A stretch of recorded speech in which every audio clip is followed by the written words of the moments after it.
कि हमें पाकिस्तान की जरूरत क्यों पड़ी? ये सवाल है कि एक सब कॉन्टिनेंट था, उसमें क्या जरूरत थी कि एक नया मुल्क कार्व आउट किया जाए जिसको हम पाकिस्तान कहते हैं? और वो मूवमेंट किसने चलाई? जो दो कौमी नजरिया है, मेरा ख्याल है जितना दो कौमी नजरिया आज रेलिवेंट है तारीख में कभी नहीं था। And there is a reason for it. आप अक्रॉस द बॉर्डर देखें, आप कश्मीर में देखें क्या हो रहा है। एंड आप ये मिस इन्फॉर्मेशन की बात होती है। मैं अभी 2-3 कॉन्फ्रेंसेस पे होके आया, एक में टर्की में, एक अभी सऊदी अरेबिया में, एक दो और जगह पे।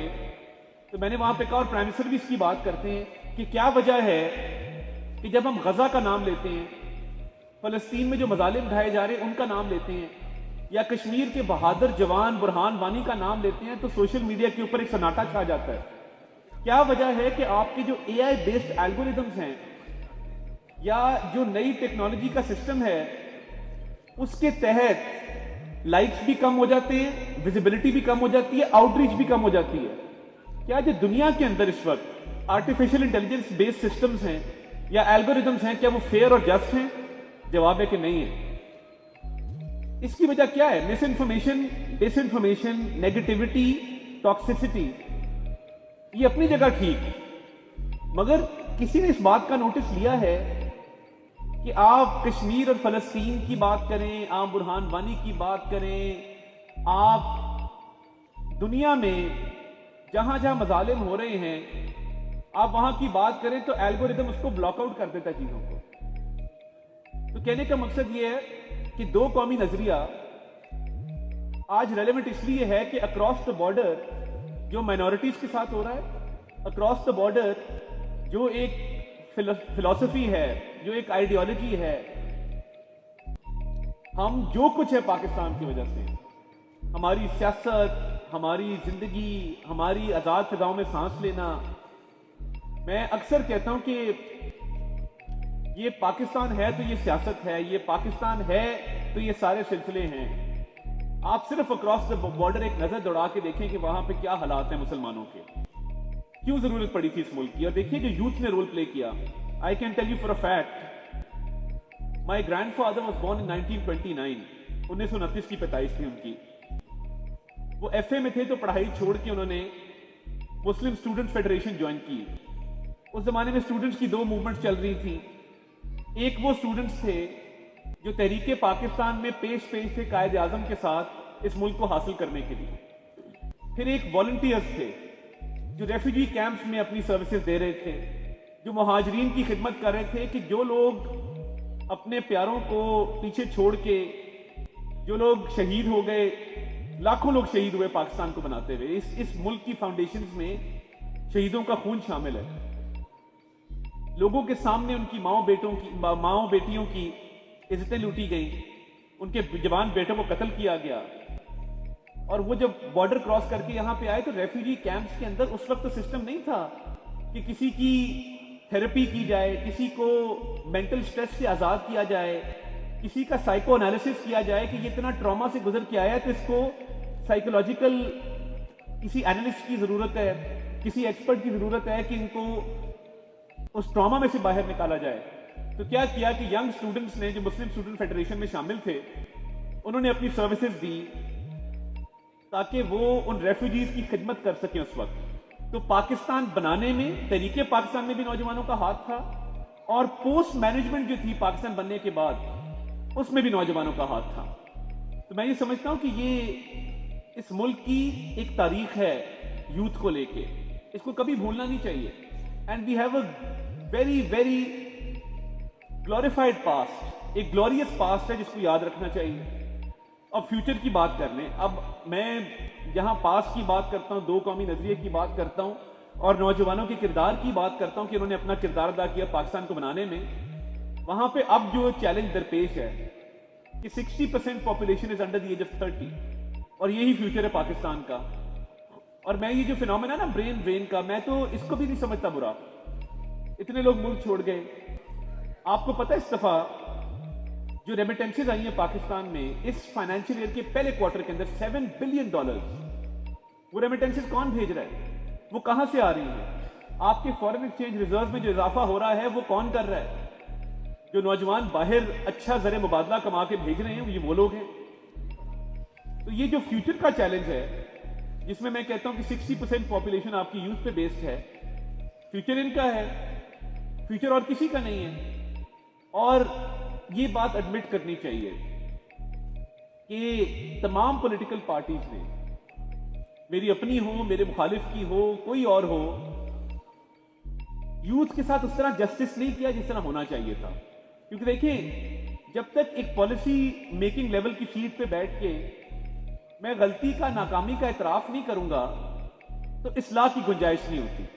अगर मैं कहूं सब अच्छा है, बेहतरीन है, तालियां बजवा के हम घर चले जाएं, तो फिर फायदा नहीं इस चीज का। इंप्रूवमेंट की स्पेस वहां पे होती है जहां पे आप नाकामी का, गलती का, कोताही का एतराफ करें। आप इस रियलिटी को माने कि सिस्टम में ये फ्लॉ था, ये फ्लॉ है और इसको बेहतर करने का क्या तरीका है। अब मैं आपको अपनी थोड़ी रुदात सुनाऊं। देखिए, हमने as a political party 8-10 initiative लिए। मियां शहबाज शरीफ ने कहा यार मैं चाहता हूं कि, एंड टाइम से पहले, तब इतना शोरोगुल नहीं था, लैपटॉप्स की बात की गई। लैपटॉप्स दुनिया में किसी मुल्क में बगैर कोई फी लिए फ्री ऑफ कॉस्ट मेरिट पे नहीं दिए जाते। दुनिया में ये निजाम है ही नहीं, किसी मुल्क में भी नहीं है। एक नया मॉडल आया गया कि यार ये मेरिट स्कॉलरशिप है, और मेरिट इतना ऑब्जर्व हुआ कि सीएम जहां सेरेमनी में जाते थे ना, तो वो पहले 10 बच्चों को लैपटॉप अपने हाथ से देते थे। एक एमएनए साहब मेरे पास आए तो मुझे कहते हैं कि जी वो मेरी भतीजी है, उसका 25वां नंबर है, तो आप ये लाइन क्रॉस करवा के ना उसको 8वें नंबर पे सीएम साहब से लैपटॉप दिलवा दें। मैंने उन्हें बड़ी मुअद्दबाना गुजारिश करके माजरत की। मैंने कहा उसको मेरिट पे 25वें नंबर पे आई है ना, उसको 25वें नंबर पे मिलेगा। सीएम साहब ने पहले 10 को देने, अपने हाथ से वो पहले 10 को देंगे। ये लाइन किसी एमएनए, एमपी, वजीर मशीर के लिए ये काटी नहीं जा सकती। इस मुल्क में सियासी कोटास भी रहे हैं, सियासी वर्कर्स को ऑब्लाइज करने के लिए, सियासतदानों को ऑब्लाइज करने के लिए। ये पहली दफा था कि लैपटॉप जो दिए गए यूथ को 100% मेरिट के ऊपर, किसी की सिफारिश नहीं थी, किसी का उसमें से नहीं था, और वो सिर्फ यूथ एम्पावरमेंट थी। तो मुझे बताएं कि आपको पता है जब कोविड आया, तो कोविड के अंदर जब वर्क फ्रॉम होम का कॉन्सेप्ट आया या ऑनलाइन स्टडीज का कॉन्सेप्ट आया, ऑनलाइन क्लासेस का कॉन्सेप्ट आया, तो क्या वजह है कि हमारी इकोनॉमी नहीं बैठी? बिकॉज हमारे पास लाखों लैपटॉप हमारे बच्चों के पास घरों में मौजूद थे, जिस वजह से ऑनलाइन उस नए फिनोमेना से कोप करने में हमें मदद मिली। अगर शायद लैपटॉप ना होते और ये लाखों लैपटॉप ना होते तो वर्क फ्रॉम होम भी आसान ना होता और ऑनलाइन क्लासेस भी आसान ना होती। This is one part. और मैं अगर पी स्कॉलरशिप्स की बात करूं तो वही एक घिसा पिटा पुराना निजाम चल रहा था कि स्कॉलरशिप के लिए अप्लाई करो और फिर सालों साल इंतजार करो। जो बहुत लकी, बहुत ब्रिलियंट होते थे, कोई फुल ब्राइट पे चला गया, कुछ इवनिंग पे चला गया, किसी को एचईसी की कुछ स्कॉलरशिप मिल गई। मगर ऐसा सिस्टम कभी नहीं था कि अरबों रुपए से एक एंडाउमेंट फंड है और धड़ाधड़ स्टूडेंट्स जो हैं वो स्कॉलरशिप पे बाहर जा रहे हैं। ये क्यों किया गया था? क्या ये सियासी रिश्वत थी? क्या ये खुद नुमाई के लिए किया गया था? क्या ये इसलिए किया गया था कि बड़ी वाह वाह बड़ी तालियां बजें? देखिए, ये एक बिलीफ के तहत किया गया था। इस चीज को फोर्सी लीडरशिप का क्या काम होता है? मैं छोटी सी मिसाल दूं। 90s में मोटरवे बनी ना लाहौर इस्लामाबाद की। आप में से कितने लाहौर इस्लामाबाद मोटरवे पे ट्रैवल किया हुआ? हाथ खड़े करके मुझे बता देंगे। काफी लोगों ने नहीं भी किया हुआ। अच्छा, तो ये जब लाहौर इस्लामाबाद मोटरवे बनी, इसकी इतनी मुखालफत हुई कि जी पता नहीं क्यों सड़क बनाई जा रही है, ये पता नहीं क्या हो जाएगा, इसकी जरूरत नहीं है, ये मत बनाएं। लीडरशिप का ये काम होता है कि विजन के तहत फ्यूचर को फोर्सी करते हुए प्रोजेक्ट को कंसीव करें।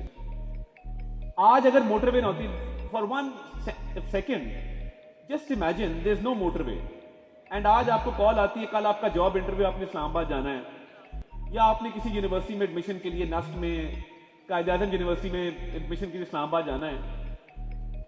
जीटी रोड पे इतना रश हो चुका होता कि आपको कहा जाता कि बेटा आज इतवार है, ये मंगल के दिन का टोकन है आपकी गाड़ी का, वहां पे बैरियर्स लगे हुए हैं, आज रश बहुत है, तो ये आपको आपकी बारी मंगल के दिन आएगी। एंड ये एक छोटी सी एग्जांपल है। बाकी ट्रेड कनेक्टिविटी, बाकी मुल्क के अंदर बिजनेस को फरोग देना, transportation of goods and services, वो अपनी जगह पे। अब तो 12 मोटरवे है माशाल्लाह मुल्क के अंदर। कहने का मकसद ये है, विजनरी लीडरशिप ये नहीं होती कि मैं एक नारे के पीछे आपको लगा दूं और कहूं देखो यार वो सब्ज बाग है, वो जन्नत है और ये आपको मिल जाएगी। इसके लिए खून पसीना बहाना पड़ता है, इसके लिए एक नजरिए को लेकर चलना पड़ता है, उसकी मुखालफत भी होती है। लैपटॉप की भी मुखालफत हुई। तो मुझे ये बताइए कि पब्लिक मनी लगा के लाखों लैपटॉप्स खरीदना बेहतर था या वही फंड एमएनएस एमपीएस को डेवलपमेंट के लिए देना बेहतर था? चॉइस होती है ना आपके पास। आपके पास एक लिमिटेड बजट है, आप कहते हो यार ये केक का पीस है, इसमें से ये डेवलपमेंट फंड पे चला जाए, ये एजुकेशन पे चला जाए, ये हेल्थ पे चला जाए। इनोवेशन क्या होती है? इनोवेशन ये होती है कि आप कहते हो नहीं यार, इस केक को पीसेज में नहीं करना, इस केक की रेसिपी को बदलना है। ये पुराना केक नहीं चलेगा, इसकी रेसिपी बदलें, इसकी पूरी इंग्रेडिएंट्स बदलें। हम लैपटॉप भी देंगे, हम स्कॉलरशिप भी देंगे, हम यूथ को रिकॉग्नाइज भी करेंगे, इनोवेशन अवार्ड भी देंगे और इनेबल करेंगे। आज जब दानिश स्कूल की मैं बात करता हूं, क्या मसला था दानिश स्कूल के साथ लोगों को? ऑनेस्टली आंखों में आंसू आते हैं उन बच्चों को देख के जो खड़े होकर ये कहते हैं कि जी ना मेरी माँ है ना मेरा बाप है, मैं धूड़कोट से आया हूं, मैं लियाकतपुर से आया हूं, मैं साउथ पंजाब के बैकवर्ड डिस्ट्रिक्ट से आया हूं। उस दिन एक बच्ची हमारी आई इस्लामाबाद, एक लियाकतपुर, रहीम यार खान से उसका ताल्लुक था। फर अंग्रेजी बोल रही थी, ब्रांड मैनेजर है इस्लामाबाद में किसी मल्टीनेशनल में। ये फॉर 1 मिनट ये माइनस कर दें दानिश स्कूल, ये जो हजारों बच्चे आज कहीं पहुंचे हैं एंड आप उनसे पूछते हो कि बेटा अगर ये ना स्कूल होता तो आप क्या करते? कोई कहता जी मैं किसी के घर में बर्तन मांज रही होती, कोई कहता जी मैं कहीं पे भट्टे पे मजदूरी कर रहा होता। मेरिट पे दाखिला हुआ ना, वहां पे स्मार्ट बोर्ड लगे, हॉस्टल बने, अच्छा खाना, अच्छी रिहाइश। अपोज कौन कर रहा था दानिश स्कूल को?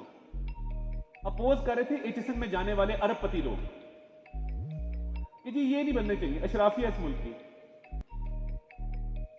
और वो क्यों अपोज कर रहे थे कि स्टेटस को के खिलाफ कोई चीज आप लेके आते हैं ना, वो पूरी बैंड वैगन बन जाती है कि जी ये नहीं होना चाहिए।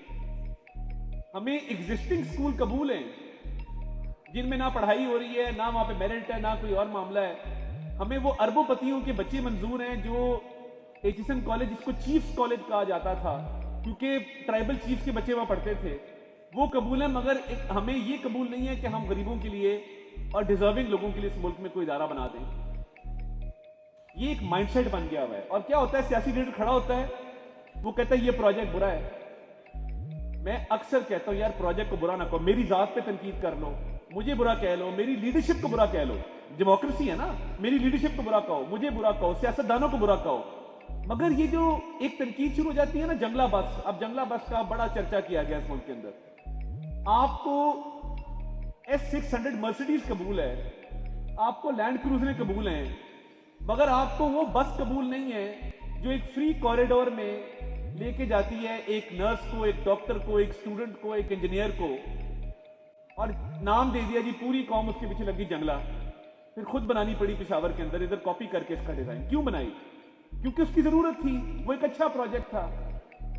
तो कहने का मकसद ये है कि ये जो पॉलिटिकल स्लोगनेरिंग होती है ना without any action on ground, इससे आपको खुद समझना चाहिए कि ये पॉलिटिकल स्लोगन जिसके पीछे मैं लग रहा हूं, जिसकी पैरवी में करने जा रहा हूं, इसका एंड रिजल्ट क्या है? अगर तो उसका एंड रिजल्ट ये है कि पाकिस्तान में एक हेल्थ का इनकलाब आता है, एजुकेशन का इनकलाब आता है, इंफ्रास्ट्रक्चर का इनकलाब आता है, स्किल डेवलपमेंट का इनकलाब आता है, तो उस नारे के पीछे मनोअन चले। मगर अगर वो खोखला नारा है और उस नारे का नतीजा ये है कि रावलपिंडी इंस्टीट्यूट ऑफ कार्डियोलॉजी, जो पाकिस्तान का बेस्ट इंस्टीट्यूट है, पूरे पाकिस्तान से खैबर पख्तूनख्वा के मरीज वहां पे आते हैं। भाई 12.5 साल में खैबर पख्तूनख्वा में एक अच्छा अस्पताल क्यों नहीं बन सका? इधर आपके डिफेंस फेज 6 में पाकिस्तान किडनी लिवर इंस्टीट्यूट है, हजारों किडनी और लिवर ट्रांसप्लांट हो रहे हैं। पहले क्या होता था, किडनी ट्रांसप्लांट के लिए बंदा इंडिया जा रहा है, बंदा चाइना जा रहा है। आधे लोग जिनकी दरखास्तें टेबल पे पड़ी रह जाती थी, मेरी अपनी टेबल पे ऐसी फाइलें पड़ी रहेगी जिन लोगों की डेथ हो गई। अब एक मुल्क में निजाम बना है कि जी किडनी ट्रांसप्लांट भी यहां पे होगा, लिवर ट्रांसप्लांट भी यहां पे होगा। सीइंग इज बिलीविंग ना, ऑन ग्राउंड है एक चीज। अब यही पॉलिटिकल नारे लगाने वालों से मैं पूछता हूं कि आपने कितने किडनी और लिवर के ट्रांसप्लांट के इंस्टीट्यूट बनाए हैं? आपने कितने सिस्टम ऐसे बनाए हैं जिसके तहत स्टूडेंट्स को मेरिट के ऊपर स्कॉलरशिप भी मिले, लैपटॉप भी मिले, टैलेंट भी रिकग्नाइज हो? मुझे ये बताएं, सिंपल सा, वो एक बच्चा था और मुझे याद है आज भी इसी तरह का हॉल था, अलहमरा में हम बैठे थे, सीएम साहब स्टेज पे थे, सामने सीढ़ियों पे एक बच्चा बैठा था। जब अनाउंसमेंट हुई उन्होंने कहा जी फर्स्ट, इसने बोर्ड में पहली पोजीशन ली है। पीएम साहब ने उससे पूछा कि बेटा आप क्या करते हो? उसने कहा जी मेरी वालदा किसी के घर में काम करती है और मैं तंदूर पे रोटी लगाता हूँ। वो आज बच्चा, उसको स्कॉलरशिप मिला, वो आगे बढ़ा जिंदगी के अंदर, आज वो एक बैंकिंग प्रोफेशनल है, उससे मिलते भी हैं, उससे बातचीत भी करते हैं। ये एग्जाम्पल है। अगर मैं यही बात करता रहूं कि जी फलां बुरा है, फलां गंदा है, इसने मुल्क आगे नहीं चलने दिया, तो फिर मेरा यहां पे बैठने का क्या फायदा है कि मैं इनोवेशन ही ना कर सकूं, मैं प्रैक्टिकल स्टेप्स ही ना ले सकूं। तो मैं सियासी तकरीर नहीं की, मैंने अपनी दिल की बात आपके सामने रखी है, based on actions that we have taken on ground. And since youth is the future of Pakistan, the future is in your hands and it's up to you to make a choice कि आपने इस मुल्क के अंदर क्या निजाम लेके आना है, आपने इस मुल्क को कैसे चलाना है। और मैं एक माइनॉरिटी हूं अपनी कैबिनेट के अंदर भी। I am perhaps maybe there are 2 people who are in their 30s still, I am yet to hit 40। और मैं इस चीज को समझता हूं कि यूथ की आवाज कई दफा माइनॉरिटी में होती है, मगर मैं वो आवाज उठाने से बाज तो नहीं आता, मैं सच बोलने से बाज नहीं आता। किसी को अच्छा लगता है, बुरा लगता है, वो उनकी अपनी मर्जी है, मगर मुझे मेरी पार्टी ने, मेरे प्राइम मिनिस्टर ने इतनी आजादी दी है कि मैं खुल के ये बात कर सकूं। तो मेरी ये हार्टफेल्ट, मैं कोई तकरीर तैयार करके नहीं आया, मैं कोई कागज, कोई चिट अपने साथ नहीं लेके आया। मुझे आपको देख के आपके सामने जो बात समझ आई मैंने आपसे की, और ये दिल, खुदा लगती बात है, दिल की बात है, मैंने दिल की आवाज उठाई आपके सामने। इसमें कोई और मैं चाहता तो ये मुझे तकरीर का मौका दिया गया था, मैं यहां पे आके अपनी वाह वाह करवाता, मैं घर चला जाता। ये मेरी हार्टफेल्ट आपके सामने गुजारिशात हैं। आपको पता है वर्ल्ड इकोनॉमिक फोरम दुनिया का एक बड़ा फोरम है, वहां पे पूछा गया कि दुनिया को सबसे बड़ा थ्रेट क्या है। वर्ल्ड लीडर्स ने कहा कि क्लाइमेट चेंज नहीं है, न्यूक्लियर वॉर नहीं है, फला चीज नहीं है। उन्होंने कहा सबसे बड़ा थ्रेट हमारी डे एंड एज का वो मिस इंफॉर्मेशन है, बिकॉज वो जहन साजी करती है, माइंड्स को पोल्यूट करती है, माइंड्स को पोल्यूट करके टॉक्सिसिटी की तरफ लेके जाती है, नेगेटिविटी की तरफ लेके जाती है, इवेंचुअली वो डिप्रेशन फैला देती है। आज सुबह मेरे काउंसलर का मुझे मैसेज आया, सुबह मैं निकलने लगा था तो मुझे कहता है आप हमारे एमएनए हैं, आपसे बात करना मुश्किल है, आप हमें कॉल किया करें, आप हमें जवाब दिया करें, आप कैसे एमएनए हैं। मैंने कहा यार तुमने अस्सलाम वालेकुम के बाद ना एक बेल मार के उसके बाद मेरे से ये गिला किया, तुम ये भी कह सकते थे कि हम आपसे उदास हो गए हैं, आप राब्ता कर दिया करें, या आप कब फारिग होंगे, मैं कब आपको कॉल कर लूं। हमारी कौम का ना एक नेचर बन गया है कि ऊपर से आओ और आके टक्कर मार दो आके, और बात नेगेटिव शुरू करो, गिले से शुरू करो, ब्लैकमेलिंग से शुरू करो। यही बात अच्छे पैराए में भी हो सकती है, पॉजिटिवली भी हो सकती है, और मेरा जिंदगी का तजर्बा है। मैंने स्टूडेंट पॉलिटिक्स से अपने करियर का आगाज किया था, यूनिवर्सिटी के 4 इलेक्शन कंसेक्टिवली जीते थे अल्लाह के फजल से। मेरे साथ जितने लोग हैं, हसान न्याजी से लेके जुबैर न्याजी से लेके हाफिज फरद से लेके, इनको इस बात का पता है बड़ी अच्छी तरीके से, ये सारे लोग हमारे साथ स्टूडेंट एजुटेशन करते थे। 1 साल सड़कों पे गुजारा स्टूडेंट एजुटेशन करते हुए, स्टूडेंट पॉलिटिक्स से आगाज किया। मेरा जिंदगी का तजर्बा है, जब तवक्को अच्छी रखेंगे अच्छा रिजल्ट निकलेगा, जब होपफुल रहेंगे, ऑप्टिमिस्टिक रहेंगे, रिजल्ट अच्छा निकलेगा। अगर घर से सुबह नेगेटिव माइंडसेट के साथ निकलेंगे, नेगेटिविटी को प्रमोट करेंगे, नेगेटिव तवक्को रखेंगे, रिजल्ट वैसा ही मिलता है। ये अल्लाह ताला का भी निजाम है ना, कुदरत का, what goes around comes around. तो मैंने सुबह उसको छोटा सा एक लेक्चर दिया, मैंने कहा भाई अगर तुम ये कह देते ना कि आप कब फारिग होंगे, कब बात हो सकती है, और हम आपके चाहने वाले हैं, हम आपसे बात करना चाहते हैं, तो मैं कह मेरा दिल खुश हो जाता। तुमने अपना भी मूड खराब किया, मेरा भी किया, नेगेटिविटी भी फैलाई, और उसका नतीजा भी कोई नहीं निकला, मैं तुम्हारे से नाराज हो रहा हूं। ये छोटी छोटी चीजें, तो बात लंबी होगी, हम सियासतदानों को बहुत लंबी बात करने की आदत है, अपनी बात करते सुनते किसी की नहीं है। तो नाउ ओवर टू यू, मैं चाहूंगा कि हम कुछ क्वेश्चन दें। मैं सिर्फ एक बात कर दूं, एक तो ऑडियंस में माइक आ जाए, दूसरी बात ये कि जो सवाल है ये बहुत बड़ी नेमत है। अगर इसे अच्छे अंदाज में पूछा जाए, आप अपना नाम बताएं और आपका सवाल बताता है कि आपकी शख्सियत क्या है। तो आप इन्हें मुखातिब, ये खुद उन्होंने चांस दिया, लेकिन मैं चाहूँगा कि आप सवालात करें, दिल खोल के करें, क्योंकि वो खुद चाहते हैं। तो कहाँ पे है माइक जनाब? जी बिस्मिल्लाह। अस्सलाम वालेकुम। मेरा नाम मतीउर रहमान है और मैं लॉ का स्टूडेंट हूँ और राशिद लतीफ़ खान यूनिवर्सिटी में पढ़ रहा हूँ इस टाइम। जैसे कि आप भी एक लॉयर हैं, सीनियर लॉयर हैं, और मैं भी लॉ का एक स्टूडेंट हूँ। इंशाल्लाह नेक्स्ट मैं लॉयर बनूँगा। मेरा बस ये सवाल था कि हमारे जो जूनियर लॉयर्स होते हैं, जो नए नए लॉ के फील्ड में आते हैं, पहले तो उनका सोसाइटी से प्रेशर बहुत होता है कि लॉ कर रहे हो, कुछ नहीं किया तो लॉ कर रहे हो आप। उसके बाद जब सोसाइटी में आते हैं तो उनके मेंटल हेल्थ के ऊपर बहुत ज़्यादा इफेक्ट पड़ता है। उनके वेलफेयर के लिए कुछ नहीं होता, वो मोस्टली धक्के ही खा रहे होते हैं। मैं ये चाह रहा था कि मुझे बताया जाए कि यहाँ पे बहुत सारे ऐसे हैं दोस्त मेरे जो वकील बन रहे हैं, लॉयर बन रहे हैं, तो क्या ये बियॉन्ड द यूथ प्रोग्राम में कोई ऐसा पार्ट है जो लॉ के लिए, स्पेशली लॉयर्स के लिए हो, जूनियर लॉयर्स के लिए? बहुत अच्छा सवाल है आपका। और मैं आपको बताऊं, हमारे सोसाइटी के अंदर ना, और ये सबके लिए, सिर्फ लॉ के लिए नहीं है, हमारी सोसाइटी में मेंटरशिप का कॉन्सेप्ट खत्म हो गया हुआ है। मेंटरशिप क्या होती थी? सहाफत के शोबे में फरूख साहब उठते थे और मुजीबुर रहमान शामी साहब के पास जाते थे या सोहेल बड़ाई साहब के पास जाते थे कि सर मैं पहला साल है जर्नलिज्म का, सर समझ नहीं आ रही, आगे अंधेरा है, नजर नहीं आ रहा, क्या करना है, मुझे गाइड करें। और जर्नलिस्टिक प्रोफेशन के अंदर ये बड़े नॉर्म थे, बड़े एथिक्स से लोग समझाते थे, प्यार देते थे, बताते थे कि यार ये वे फॉरवर्ड है। इतना कट थ्रोट कॉम्पिटिशन है कि जब आप स्टूडेंट लाइफ में होते हैं तो पहले पेरेंट्स का, सोसाइटी का, रिश्तेदारों का, दोस्तों का प्रेशर है कि परफॉर्म करना है, आगे निकलना है। उससे आप निकलते हैं, प्रोफेशन के अंदर आते हैं, तो फिर पहले साल में ही एक प्रेशर है सक्सेस तक पहुंचने का, कुछ कमाने का, कुछ प्रूव करने का, अपना नाम कमाने का। मेंटरशिप खत्म हो गई भी है। और मैं आपको बताऊं, देखिए आजकल मैं देख रहा हूं सुसाइडल टेंडेंसी, मेंटल हेल्थ इतना बड़ा चैलेंज है। अभी मेरी एक रिलेटिव मेडिकल की स्टूडेंट भावलपुर से, she shot herself, suicide commit की, 1.5 महीने पहले की बात है। व्हाई? प्रेशर पढ़ाई का इतना था कि वो कोप अप ही नहीं कर सकी and she eventually took her own life. ये यंग लॉयर सोसाइटीज भी होती हैं बट वो किसी ना काम की है। मैं फहद साहब को कहूंगा कि मेंटरशिप प्रोग्राम शुरू करें। एक बॉडी, बेशक आप रिटन नोटिफिकेशन करें through committee, young lawyer society बनाएं, यंग इंजीनियर सोसाइटी बनाएं, जितने प्रोफेशंस हैं उनमें मेंटर्स हैं, मेंटर हम आपको देंगे। हम across the political spectrum lawyers इकट्ठे करेंगे। मेरे उस्तादों में से हैं सलमान अकरम राजा साहब, मुझे उन्होंने फाइनल ईयर में इस्लामिक जूरिस्प्रूडेंस पढ़ाया, तो जहां मिलते हैं तो मैं उन्हें कहता हूं कि सर आप मेरे उस्ताद हैं, लॉ मैंने आपसे पढ़ा है। कहते हैं यार लॉ तुमने जरूर मेरे से पढ़ा है, मगर आजकल जो तुम कर रहे हो ये मैंने तुम्हें नहीं सिखाया।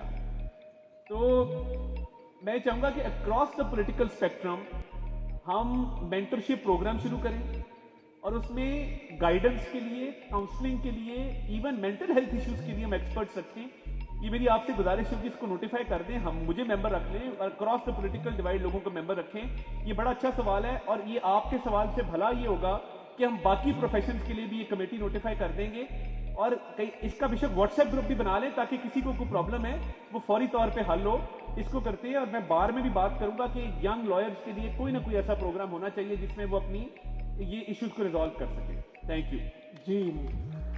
हेलो सर, मेरा नाम अब्बास है और मैं पंजाब यूनिवर्सिटी जर्नलिज्म डिपार्टमेंट से हूँ।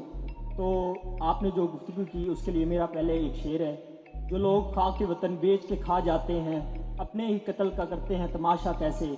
सर आपने यहाँ पे शहीदों के खून की बात की, तो जो APS का सानिया हुआ था वहाँ भी बच्चे शहीद हुए थे, तो आप उसकी रिपोर्ट को क्यों पब्लिक नहीं करवाते?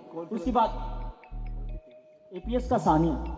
उसके बाद दूसरा मेरा ये सवाल है, जो सियासी जुबान है वो मजहबी अलामात से भरी पड़ी है, तो आप सियासी जुबान को, सियासी शऊर बेदार करने की क्यों कोशिश नहीं करते?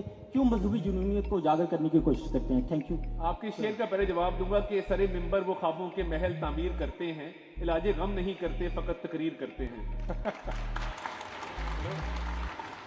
तो आगे बढ़ते हुए आपका बड़ा अच्छा सवाल है। इस मुल्क के अंदर जो दहशतगर्दी का नासूर है, जो आज भी प्रेवलेंट है, वो दहशतगर्द जिनकी कोई कोड ऑफ एथिक्स नहीं है। जब कन्वेंशनल वॉरफेयर होती है ना, उसके अंदर रूल्स होते हैं, फौजों के दरमियान जंगों की चीजें तय होती हैं, क्या करना है क्या नहीं करना, और दोनों साइडों से तय होती है। फौज की ट्रेनिंग ऐसी होती है। जो दहशतगर्द होता है, जो नॉन कन्वेंशनल गुरिल्ला वॉरफेयर जिसको कहते हैं, वो किसी रूल, कोड ऑफ एथिक्स, किसी कन्वेंशन को फॉलो नहीं करता। और वो जब उसको समझ ना आए कि मैंने किस तरह दुश्मन को टारगेट करना है, अपने दुश्मन को, तो वो बच्चों का भी कत्लेआम करता है। देखिए, एपीएस के बाद ऑपरेशन ज़रबे अज़ब, ऑपरेशन रद्दुल फसाद क्यों लॉन्च किया गया? इसमें कोई अबहाम नहीं है कि ये दहशतगर्दों की कार्रवाई थी। ये उन दहशतगर्दों की कार्रवाई थी जो आज बलूचिस्तान में भी अपनी कार्रवाइयां कर रहे हैं। ये मारंग की यहाँ पे एक साहब ने बात की, मैं उसको भी एड्रेस करना चाहता हूं। मेरे से सवाल नहीं किया, बट मैं इसको लिंक करूंगा। मैंने अपने हल्के में जलसा करना हो ना, मैं पैसे इकट्ठे करता हूं, मैं अपने चेयरमैन को कहता हूं, मैं अपने काउंसलर्स को बुला के कहता हूं कि यार ये जलसा करना है तो सारे हिस्सा डालो इसके अंदर। मुझे ये बता दे, इस हॉल में कोई शख्स उठ के बता दे कि मारंग 2 हफ्ते धरना करती है, ट्रांसपोर्ट भी आ रही है, खाना भी आ रहा है, टेंट भी लगे हुए हैं, हीटर भी लगे हुए हैं, मुझे बता दे फंडिंग कहां से आती है? कोई एक शख्स मुझे बता दे कि ये फंडिंग कौन करता है? मेरे लिए लाहौर में बैठे, सेंट्रल पंजाब में बैठे, मैं हफ्ते का धरना सस्टेन नहीं कर सकता फंडिंग के बगैर। And what to talk about a remote area of Balochistan. तो बेटा बात यह है कि एपीएस में ना हुकूमत को शक है, ना फौज को शक है, ना किसी और को शक है कि ये दहशतगर्दों की एक मजमून कार्रवाई थी। और जो जो दहशतगर्द के सहूलतकार भी इसमें शरीक थे वो कैफरे किरदार तक पहुंचाए जा चुके हैं। अब अभी जो चैलेंज है, बहुत बड़ा चैलेंज है, वो ये है कि एक हुकूमत आई जिसने आपके यहां गुड तालिबान बैड तालिबान की डिबेट शुरू की। मैंने नहीं की, मेरी सियासी पार्टी ने नहीं की। कहा गया कि ये बड़े अच्छे हैं, ये आपके दोस्त हैं, इनका और आपका मजहब एक है। दहशतगर्द का कोई मजहब नहीं होता, दहशतगर्द का ना कोई रंग नस्ल है, ना कोई मजहब है। इन दहशतगर्दों को वापस ला के बसाया गया सेटल्ड एरियाज के अंदर। यानी जो एपीएस के बाद एक सिलसिला शुरू हुआ था जिसके तहत ज़रबे अज़ब हुआ, रद्दुल फसाद हुआ, दहशतगर्दी का खात्मा हो गया। आपने खुद देखा लाहौर जैसे शहर में धमाके होते थे, खत्म हो गए। कराची का अमन बहाल हो गया, पूरे मुल्क में अमन था। ये 2013 से 17 4 साल की आपको रुईदाद बता रहा हूं। मैं कल ऑस्ट्रेलिया और इंग्लैंड के मैच पे गया और मेरे रोंगटे खड़े हो गए। मुझे यकीन नहीं आ रहा था कि पाकिस्तान के मैदान के अंदर आज ये 2 टीमें जो हैं वो आपस में compete कर रही हैं आईसीसी के टूर्नामेंट पे। मुझे वो दिन याद आ रहे थे जब मैदान वीरान थे पाकिस्तान के अंदर और श्रीलंका के अलावा कोई मुल्क पाकिस्तान में आके खेलने को तैयार नहीं था। मेरे लिए इतना इमोशनल मोमेंट था। कहने की बात यह है कि ये दहशतगर्दी वापस कैसे आई। एक गवर्नमेंट ने ये फैसला किया कि ये बड़े अच्छे लोग हैं, इनको वापस लाओ, इनको बसाओ। आज क्या हालात हैं जनूबी केपी के अंदर, बलूचिस्तान के अंदर, साउथ पंजाब के कुछ एरियाज के अंदर, इनकी वापसी जब हुई, ये एक्सटॉर्शनिस्ट हैं, ये भत्ता लेने वाले लोग हैं, ये लूटमार करने वाले लोग हैं, ये वायलेंस में बिलीव करने वाले लोग हैं। And there is no good Taliban in TTP. ये टीटीपी पाकिस्तान की आइडियोलॉजी के खिलाफ है। ये नहीं चाहते कि पाकिस्तान के अंदर अमन हो। तो देखिए, ये भी मिस इन्फॉर्मेशन का पार्ट है कि एपीएस के अटैक के ऊपर जो एक थियरी क्रिएट की गई, ये उन लोगों ने की जो टीटीपी के अपॉलोजिस्ट थे, सपोर्टर्स थे, जो चाहते थे कि इस मुल्क के अंदर अभाम पैदा किया जाए। हमें बतौर हुकूमत कोई शक नहीं है, ये जो टीटीपी है इसने पाकिस्तान के अंदर दहशतगर्दी की कार्रवाइयां की हैं और ये वही लोग हैं जिन्होंने एपीएस का अटैक किया था, जिन्होंने मुल्क के अंदर जो है वो बदअमनी फैलाई थी। आज भी मैं डंके की चोट पे कहता हूं और अल्लाह ताला के हाथ में जिंदगी मौत। मैं पब्लिकली हजारों बंदों के अंदर अपने हल्के के अंदर मूव करता हूं, मगर मैं डंके की चोट पे ये कहता हूं कि ये बुरे लोग हैं, इनका खात्मा करके रहेंगे, इसको जड़ से उखाड़ेंगे, क्योंकि पाकिस्तान ने तरक्की तब करनी जब दहशतगर्दी का खात्मा होगा। और इन लोगों ने बच्चों को भी शहीद किया, तो ये किसी रियायत के मुस्तहिक नहीं है। बहुत शुक्रिया जी। नेक्स्ट कहाँ पे है जी? अस्सलाम वालेकुम सर, मेरा नाम अब्दुल मोहित साकिब है, मैं यूटी लाहौर से हूँ। और सर मेरा क्वेश्चन ही रिक्वेस्ट है, मैं farmer student UT Lahore team की कैप्टन हूँ। और सर हमने पीएम पोर्टल पे पीएम ऑफिस, पीएमवाईपी, प्रेसिडेंट ऑफिस और सीएम ऑफिस, हमने इनकी मेल्स को सर कांटेक्ट किया था। हमारी टीम पाकिस्तान की नहीं एशिया की वाहिद टीम है इस वक्त जिसने ना सिर्फ ये कि पाकिस्तान की यूनिवर्सिटीज़ को कम्पीट किया और हराया, बल्कि इंडिया, हांगकांग, चाइना, जापान और एशिया पैसिफिक के सारे रीजन को डोमिनेट करते हुए इस वक्त फॉर्मूला स्टूडेंट यूके कंपटीशन के अंदर हम क्वालिफाई किए हैं। इस वक्त पाकिस्तान में वाहिद टीम है और एशिया की वाहिद टीम है। हमें सर आपकी रिक्वेस्ट, जी आप चाहते क्या हैं वो बताइए। सर हमारे आपसे रिक्वेस्ट है कि दो सक में इश्यूज आ रहे हैं सर मेनली। एक हमारा है परचेज ऑर्डर का इशू, हमें परचेज ऑर्डर निकालना था 7 फरवरी को। उस वक्त हमारे अकाउंट हैक हो गए, हैक सारे हमारे लिंक्डइन, व्हाट्सएप और तमाम गूगल अकाउंट पर हमारे हैकिंग टाइम पड़ी। हमारी रिक्वेस्ट होगी सर उसके लिए हमें फैसिलिटेट करें, मैं आपको उसका मैसेज करूंगा। और सेकंड रिक्वेस्ट सर स्पॉन्सर के लिए, क्योंकि उस वक्त हमारे तमाम स्पॉन्सर ऑन बोर्ड थे, लेकिन एकदम से इतना अटैक आने पर कोई डेडलाइन थी उस दिन, वो सारे अटैक हुआ और हमारे स्पॉन्सर सारे हम तक हमारे से ऑन बाउंड हो चुके हैं। मेरी रिक्वेस्ट होगी करंट हमारी 1 मार्च की एक 3.2 लाख की ना सर रिक्वेस्ट है, अगर आप उससे पहले हमें वो नहीं, आपको हम इससे बढ़ के कर देते हैं, ये तो कोई मसला ही नहीं है। और मैं तसव्वुर साहब जरा आप डिटेल दे लें और हम इंशाल्लाह ताला इससे बढ़ के आपकी जो सपोर्ट हो सकती है, मैं ना सिर्फ ऐलान बल्कि मैं इसको इंप्लीमेंट करवाऊंगा विद इन 72 आवर्स इंशाल्लाह। Thank you very much sir. जी ये बच्ची ऊपर खड़ी है, इनको दें। चलें आप इसके कर लो, बाद- आप कर इसके लो, बाद ठीक है। फीमेल पार्टिसिपेशन कम थी इसलिए मैंने encourage किया। ठीक है आप करें। अस्सलाम वालेकुम सर। वालेकुम सलाम। I am Noor sir, I am a law student sir. यहाँ पे मैं उन लोगों को रिप्रेजेंट कर रही हूँ जो कि अपने राइट्स और ड्यूटीज़ नहीं जानते मोस्ट प्रॉब्लली सर। वो क्लास जैसे कि सर डिसेबल लोग हैं जो कि ऑर्गन फेलियर से गुजरते हैं या इस तरह की चीज़ों से सर, उनमें सबसे बड़ी बात एक ही है कि उन्हें एक तो डिसेबिलिटी में कंसिडर नहीं किया जाता, और दूसरी बात सर ये कि वहाँ पे उन पेशेंट्स को उनके ऊपर, क्योंकि ट्रांसपोर्टेशन ऑफ ऑर्गन पे बैन लग गया था कि जो एक मॉनिटरी इन्फीरियर कम्युनिटी है उसे उनको यूज़ ना किया जा सके, उनके ऑर्गन्स ले लेते थे सर। लेकिन इसके बाद एक बड़ा लिमिटेड सर्कल बना दिया गया कि जो किसी ऑर्गन फेलियर से पेशेंट गुजरता है तो वो अपनी इमीडिएट और एक्सटेंडेड फैमिली के अलावा कहीं से ऑर्गन ले नहीं सकता। तो सर अगर कोई डिजीज़ क्रॉनिक है या फिर फैमिली के अंदर डोनर अवेलेबिलिटी नहीं है तो इस सूरत में जो डिसीज पर्सन ऑर्गन डोनेशन का सिस्टम है वो पाकिस्तान में नहीं हो रहा। तो इसकी ज़रूरत है सर, यहाँ क्यों नहीं होता, इसे करना चाहिए ताकि इतनी लिस्ट है सर, 1000 पे नेम्स हैं जिन पे अभी तक वो बेचारे अगर किडनी फेलियर से गुजर रहे हैं तो डायलिसिस पे बैठा हुआ है और उसमें फुल स्टॉप नहीं है। बिल्कुल ठीक। तो सर उसमें क्या डिसीज पर्सन ऑर्गन डोनेशन को नॉर्मलाइज नहीं किया जाए? बेटा आपका बहुत अच्छा सवाल है और thank you for raising this and I am glad कि आपने ये सवाल रेज किया। इधर हमारे पंजाब के अंदर बहुत बुरे हालात थे with regard to organ transplants और माफियाज एग्जिस्ट करते थे। कुछ प्राइवेट हॉस्पिटल्स की मिली भगत थी, कुछ डॉक्टर्स की मिली भगत थी। आप सुन रहे हैं ना मेरे जवाब? तो कुछ डॉक्टर्स की, कुछ हॉस्पिटल्स की मिली भगत थी। गरीब लोगों के गुर्दे निकाल के वो बेच दिए जाते थे, उनको एक्सप्लॉइट किया जाता था। अच्छा क्या हुआ, अल्लाह बख्शे डॉक्टर फैसल मसूद, अल्लाह उनको जन्नतुल फिरदौस में जगह अता फरमाए, एक जेम आदमी था और इस मुल्क का एक जीनियस डॉक्टर था। वो कोविड के दौरान फौत हो गए। He was principle of king Edward medical university and he was a genius in his own right.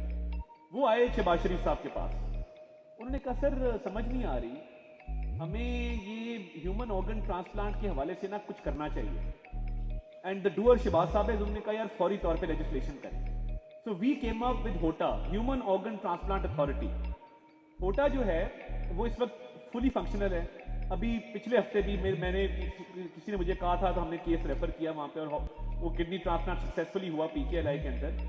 अच्छा अब होटा के वो एक हेड कर रहे हैं चेयरमैन, फिर मुख्तलिफ हॉस्पिटल से उसके मेंबर्स हैं। एंड यस थोड़ा सा प्रोसीजर मुश्किल इसलिए है कि वो प्रेफरेंस देते हैं ब्लड रिलेशंस को, पहला प्रेफरेंस देते हैं उसके अंदर। बट आपने जो पॉइंट रेज किया, पॉइंट वेल टेकन। मैं होटा के चेयरमैन से भी बात करूंगा और मिनिस्टर हेल्थ से भी बात करूंगा कि जो डिसीज लोग अपने ट्रांसप्लांट देना चाहते हैं, ऑर्गन डोनेट करना चाहते हैं, या कोई ऐसा सिस्टम बन जाए, कई दफ़ा अनआइडेंटिफाइड बॉडीज होती हैं, मॉर्ग्स में पड़ी होती हैं, उसको हम कैसे यूटिलाइज कर सकते हैं ताकि कोई जिंदा इंसान के वो काम आ जाए। Point well taken, it will be communicated. मगर शुक्र है कि हमारे पास होटा जैसी अथॉरिटी मौजूद है और मैं बाकी सूबों को भी इंकरेज करूंगा कि ये अथॉरिटी बाकी सूबों के अंदर भी हमें कायम करनी चाहिए। थैंक यू बेटा, बहुत शुक्रिया आपका। वैसे तो जितने जिस तरह के सवालात आ रहे हैं और मुतालबात आ रहे हैं, तो मुझे तो अब ये सिर्फ मिनिस्टर फॉर इंफॉर्मेशन नहीं लग रहे, या तो इनके इख्तियारात के लिए दुआ करें आप क्योंकि आप लोग दिल खोल पहली के बात नौकरी से भी करें। जाऊंगा। जी चांद अस्सलाम वालेकुम, माय नेम इज़ जिनिया। जी और इट्स फनी, मैं आपकी बात सुन रही थी और आपकी सारी गुफ्तगू जो थी वो प्रो एक्टिविज्म पे थी, यस, टेलीलॉजिकली डायरेक्टेड थी कि हमें फोरसी करना चाहिए कि फ्यूचर में क्या होगा एंड उसकी बेसिस के ऊपर पहले ही डिसीजन मेकिंग करना। And there was this panel before you, आप तो ऑब्वियसली यहाँ पे थे, एंड आई आस्क्ड देम कि मीडिया से रिलेटेड या इंफॉर्मेशन से रिलेटेड जो भी डोमेन्स हैं उसमें कैन इट बी कि हमारा ऑर्गेनाइजेशनल कल्चर जो है वो रिएक्शनरी से शिफ्ट होके प्रोएक्टिविज्म पे आ जाए। And the answer I got was कि no, that wouldn't be recommended. सो एक तो मुझे उसकी समझ नहीं आई कि व्हाई वाज दैट। मैं रिकंसाइल करता हूँ इसको। एनी हाउ, तो जहाँ पे आपने बात की, मैं वहाँ पे ये पॉइंट भी रेज करना चाहूँगी, उन्होंने थोड़ा सा रिलीजियस एस्पेक्ट भी इसमें डाला था कि prophet peace be upon him himself was proactive in so many of his approaches, चाहे वो डिप्लोमेटिक होती या अदरवाइज। तो यहाँ पे 26th अमेंडमेंट जो है अभी रिसेंटली जो हुई है उसके अंदर हमें डिसइंफॉर्मेशन के अगेंस्ट जो हम जा रहे हैं, again it is a reactionary take. तो क्या इस तरह से पॉलिसीज, इज देयर प्रोबेबिलिटी कि इस तरह की पॉलिसीज बन सकती हैं जो कि प्रोएक्टिव हो इन नेचर? एंड सेकंड, आपकी बातों से मुझे एक और क्वेश्चन आया, वो थर्ड ये वैसे बाय द वे कि बस एक जी छोटा सा पॉइंट है, इससे क्योंकि related काफी लोग है। बैठे हुए हैं यहाँ पे। जल्दी से कर लेती हूँ। दैट इज़ कि आपने बात की प्रोएक्टिव अप्रोच की कि ओवरऑल जो है वो होलिस्टिकली लेके चलना चाहिए। तो होलिस्टिकली तो हम फिर पॉलिटिकल डिवीजन से सुपरसीड करते हुए कोई पॉलिसी बना सकें Absolutely. नेशन स्टेट पे, तो इसकी क्या प्रोबेबिलिटी देखिए, पहली बात ये, मैं अभी एक दो इंटरनेशनल कॉन्फ्रेंसेस में ये बात करके आया हूँ। मैं जिस मुल्क में गया हूँ मैंने उनसे रिक्वेस्ट की, अपने काउंटर पार्ट से भी, उनकी गवर्नमेंट से भी, कि why can't all the states, nation states of the UN get together and disinformation पे एक बॉडी बना लें, जिस तरह क्लाइमेट चेंज पे बनी हुई है, जिस तरह काउंटर टेररिज्म पे बनी हुई है, और एक दुनिया में फैक्ट चेक बना लें, उसके रूल्स और एसओपीज बना लें कि ये फैक्ट चेक है और ये वेरिफिकेशन का सिस्टम है, ये क्रेडिबल है, इसके तहत पूरी दुनिया के अंदर फैलने वाली फेक न्यूज़ को हम काउंटर करेंगे। ये मैंने प्रपोजल पहली दफ़ा दिसंबर में टर्की में दिया था, इट वॉज वेल टेकन। अभी सऊदीया में इसकी बात करके आया हूँ, चाइना में इसकी बात की है। So there needs to be an international system whereby disinformation and fake news can be countered proactively. हमारे यहाँ जितने इदारे हैं, हर मीडिया हाउस ने अपना फैक्ट चेक बनाया हुआ है। डॉन का अपना है, जियो का अपना है, एयरवाई का अपना है, to name a few channels. But वो फिर उनके अपने सिस्टम पे बेस्ड है।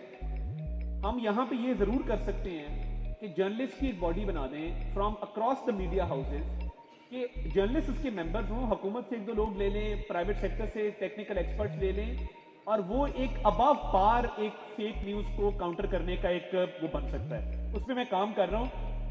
आई have not been successful, I will admit that, अभी टाइम लगेगा, बट ये it is part of my agenda as minister information to go towards this system. दूसरा सवाल आपने क्या किया?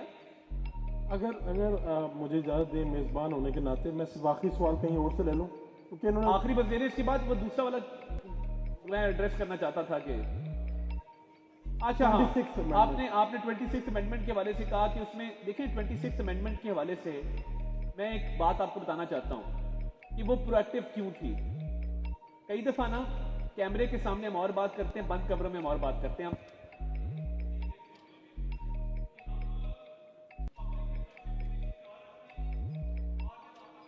वफाकी वज़ीर इत्तलात और नशरियात इस वक्त यूथ कॉन्फ्रेंस में सवाल और जवाब की नशिस्त में इज़हार ख्याल कर रहे हैं। उन्होंने कहा कि नौजवानों को ये जानना ज़रूरी है कि पाकिस्तान के क़याम में नौजवानों का अहम किरदार रहा है। नौजवानों के हवाले से हमारी एक तारीख़ है।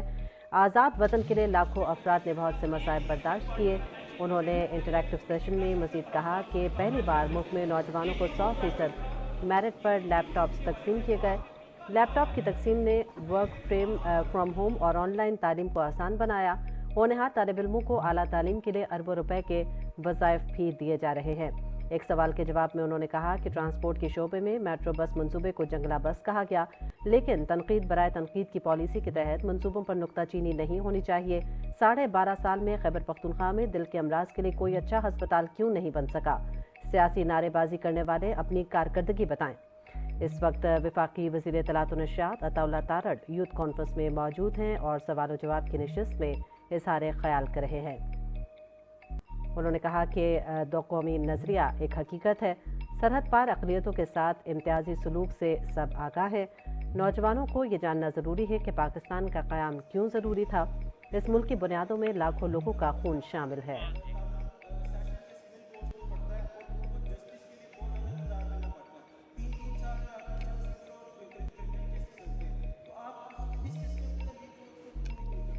बहुत अच्छा सवाल है, थैंक यू। और मुझे आज इतनी होप पैदा हुई है ना, आप लोगों ने जो सवाल किए, आप यकीन माने एक एक सवाल सोसाइटी की बेहतरी के लिए, पाकिस्तान की बेहतरी के लिए मुझे बहुत होप पैदा। पहले क्लैप कर दे अपने लिए। मैं बहुत इस चीज़ पे शुक्रगुजार भी हूँ कि आप लोग एक्चुअली सोच रहे हैं पाकिस्तान को बेहतर कैसे करना है।